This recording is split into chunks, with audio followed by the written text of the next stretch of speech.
Capcom Fighting Collection is out and has brought back some of Capcom's most influential and legendary IPs to modern day platforms for a new generation of gamers to experience. For years, these titles were inaccessible and primarily experienced on emulators and Fightcade. I did a video on 2 of the games in the collection already. In this video, we're going to be highlighting another game in the collection that's also unique in its approach to gameplay, and that game is Rival Schools. The first time I played Rival Schools was around 2017 using the Dreamcast emulator. To be more accurate, I was playing Project Justice, which was the sequel to the first game, and I was very impressed with the unique team mechanics, characters, and its school-themed aesthetic. Project Justice had refined gameplay that had depth and plenty of expression due to the team combinations you can make. First of all, one thing that had me playing this game for hours on end was the inclusion of a story mode, which centered around each team in the game.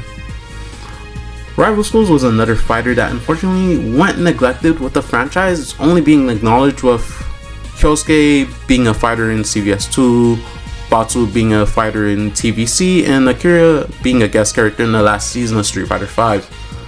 In this video, we're going to go over what made Rival Schools such a beloved franchise and one of the most legendary tag fighters ever made. Now, this game's story starts back with another fighting game made by Capcom, and that would be Star Gladiator, aka Legally Distinct Star Wars fighting game. Star Gladiator is technically the first 3D fighting game developed by Capcom. It was released in 1996 for arcades and later ported to the PlayStation, being known for its futuristic sci-fi aesthetic and weapon-based combat. The team that developed this title would use their experience and technology to create Rival Schools. In a developer interview, the key team members from the project expressed what they initially set out to do with Rival Schools. At first, the project wasn't school themed. Most of the staff carried over from the development team of Star Gladiator. The original plan came about from a discussion of making a 60 FPS fighting game without weapons. Instead of being based around schools, it was going to be like Street Fighter 2. You'd have characters representing different countries, but it got rejected in our planning meetings. The dev team was seeking to refine what they learned on a technical standpoint while also having something that could be unique, while standing toe-to-toe with games like Tekken and Virtua Fighter. Isuno also stated that they wanted the game to be similar to Street Fighter when it came to visual design. Aside from the school theme, the devs also wanted to add up team-up attacks to the formula, likely taking some inspiration from X-Men vs Street Fighter since it came out the same year as Star Gladiator. Capcom was riding high due to their success with SF2 during that time, and we would see multiple fighting game IPs being made from Capcom in this period, but let's go in depth with what made the identity of the first entry. To start, let's talk about the technology used to power the first game, and that would be the Sony ZN2 architecture. Capcom and Arica would use this board to develop their 3D titles for the arcade. Due to the hardware being derived from the PS1, it made porting their polygonal titles to the console more seamless without losing much in performance. It also allowed for more RAM over its predecessor, resulting in games like Rival Schools being able to run at an improved frame rate. In terms of visuals, the game has bright colors and a UI that pops and creates vivid effects. However, the character models, even for the time, aren't much to write home about, especially when we compare them to their competition from that same period. The models aren't as detailed as games like Tekken 3 and Soul Blade. Regardless, some aspects of the game that truly excelled were its narrative, cast, and the team-up mechanics it introduced. As stated in the title, the game's setting takes place in multiple schools in the fictional city of Aoharu, Japan. There is a series of attacks and kidnappings occurring, and the perpetrators responsible are from Justice Side. Depending on who you choose, you'll see the events of the story unravel from different perspectives that fill in the plot. The cast is also wide and varied, being made up of students and teachers from different schools in the city. If you played a Capcom fighting game before, they'll feel functionally familiar to what you're used to. There are your boxer, grappler, and zoners, as well as a protagonist that fulfills the Shoto function, with some characters incorporating things like volleyballs and baseball bats from the sports teams they're a part of into their gameplay. Speaking of Shotos, Sakura from the Street Fighter Alpha series is a guest character. I think she's a great addition not only due to her popularity, but also because she is a high school student and it fits in well with the setting and tone. As for the gameplay, it combines conventions from 3D fighters like Tekken with what Capcom is known for with its fighting games like Street Fighter. You can traverse the stage in the third dimension by sidestepping while having access to special canceling and super attacks. But also similar to the Versus series, you can utilize vertical space to launch your opponents into the air and perform combos. What was truly new to the gameplay was the tag team attacks you can pull off. These would vary depending on who your tag partner was, and they range from team super attacks, healing abilities, and the ability to replenish your vigor meter. Rival Schools is a 2v2 fighting game, but unlike X-Men vs Street Fighter, you can't tag characters mid-combat. You can only switch between rounds. This decision was made due to the hardware limitations at the time, according to the dev team. It was going to be nearly impossible for 4 3D characters swapping in and out of combat on the PS1 in '97. Some of the Versus titles of the time were significantly pared down when they received ports of the PlayStation, so this doesn't seem too far-fetched.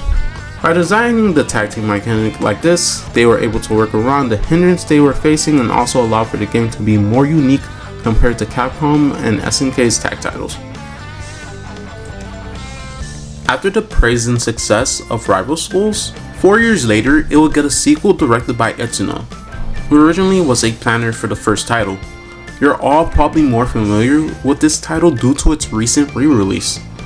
Project Justice was developed for the Naomi arcade board and ported to the Dreamcast in 2001.